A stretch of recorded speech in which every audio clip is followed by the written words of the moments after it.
programa, también nos dirigimos al Ecuador. Ya se conoce, de alguna manera, pues hemos abordado en este programa la dinámica de los últimos meses del Ecuador, una dinámica bastante eh,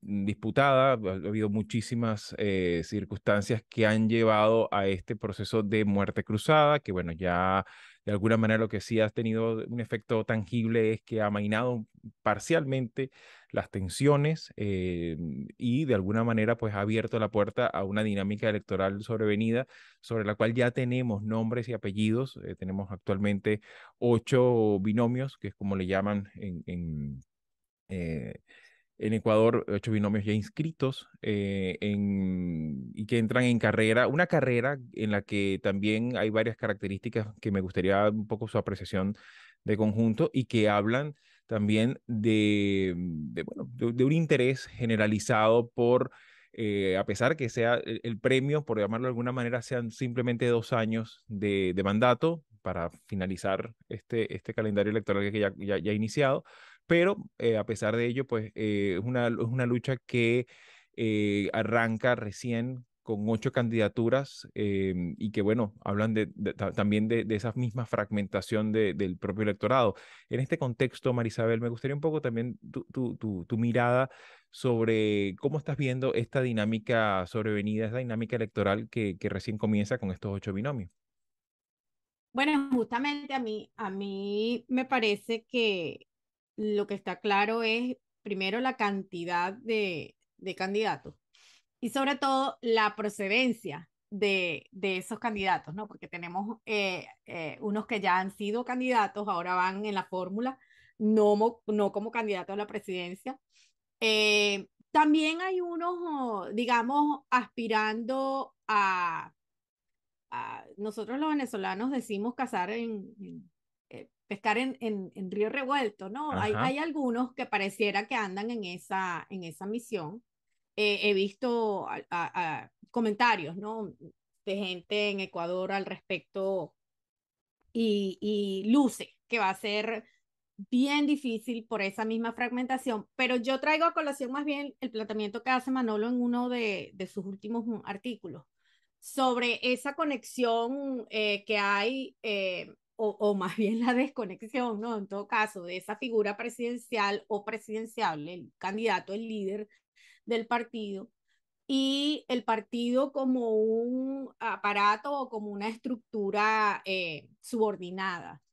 Entonces veo, por ejemplo, la candidatura de Yacu Pérez, las expectativas que hay sobre si hay apoyo o no de otros sectores. Entonces ahí entra el componente, ¿no? De esas minorías, digamos, en argot sociológico, las minorías étnicas. ¿Cómo van a influir en el posicionamiento de estas candidaturas? Porque son muchas y en este momento algunos están punteando, pero ahí hay una disputa también dentro del mismo correísmo. Entonces, esa fragmentación lo que va a llevar es a que alguno de esos perfiles se impongan por encima de todas estas, digamos, las rencillas internas, las intrapartidistas.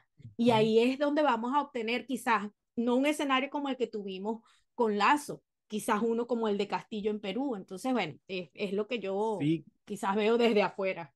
claro, y que precisamente en ese contexto también hay que recordar que vemos también viejos conocidos, el caso, por ejemplo, la propia candidatura del correísmo de Andrés Arauz, ese dueto con Luisa González.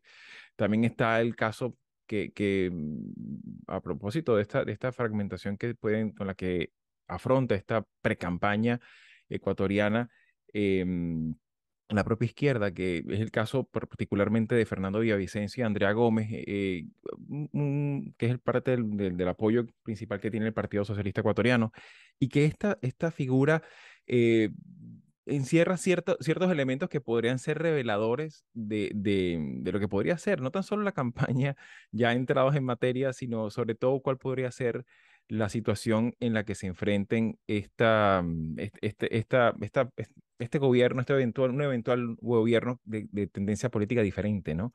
Un caso particular de Fernando Villavicencio, pues recordemos que dejó su curul luego que conoció el decreto de Lazo, pero fue perseguido por Rafael Correa, tuvo que refugiarse en la selva, en una comunidad indígena. O sea, el caso de él ha sido un caso bien llamativo y que de alguna manera pues no despeja este sentido de hostilidad muchas veces con el que todavía sigue prevaleciendo en el entorno político ecuatoriano.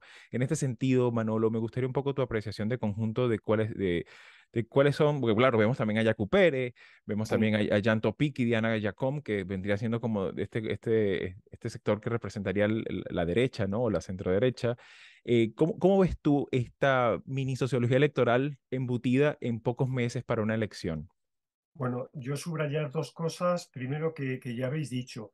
Eh, Son elecciones muy atípicas porque se están eligiendo el binomio de presidente-vicepresidente y el Congreso para unos 20 meses. Es decir, se trata de completar el ciclo electoral que Lasso no culminó por la muerte cruzada, ¿no? O sea que entonces esto es algo atípico, ¿no? O sea, no son elecciones para un nuevo periodo, sino son elecciones solamente para 20 meses. Segunda cuestión, son elecciones a doble vuelta. Con lo Ujú. cual, y con 8 candidatos, como se ha dicho, ¿no? La vez anterior hubo más candidatos, me parece que el doble en las elecciones del 2021. Pero ahora nos estamos enfrentando con 8 candidatos. Y 8 candidatos cuya intención de voto, claro, todavía es muy pronto, quedan exactamente 7 semanas. Esto es incipiente para tener digamos, una valoración clara, pero la intención de voto difícilmente va a pasar del 30%. Es decir, que las dos candidaturas, los dos binomios que pasen a la segunda vuelta van a estar rondando, digamos, en torno al 25%. Por consiguiente, las posibilidades de los binomios son bastante altas y esto es un aliciente. Dicho esto, tú, Xavi, lo has dicho muy bien. Hay 3 candidaturas que ya se presentaron en las anteriores y quedaron bien. Concretamente, Andrés Arauz, que es el vicepresidente de Luisa González, de la fórmula que encabeza Luisa González, fue el segundo. Y este es el candidato apoyado oficialmente por el correísmo y por Rafael Correa. Yacu Pérez, el candidato apoyado por movimientos sociales y el movimiento indígena, y el movimiento Pachacutic, quedó en tercer lugar. Y en cuarto lugar quedó Xavier Hervás por Izquierda Democrática, ¿no? Entonces, aparentemente estos podrían ser las 3 fórmulas que tienen más posibilidades, pero ahí entra Otto Sonnenholder y Novoa, ¿no? Dos Ujú. empresarios, gente que pueden jugar un papel importante porque van a tener dinero en la campaña electoral y se pueden meter. Es decir, hacer un vaticinio, repito, es muy difícil, pero yo me voy a atrever a hacerlo. Es decir, se va a seguir reproduciendo la polarización correísmo-anticorreísmo.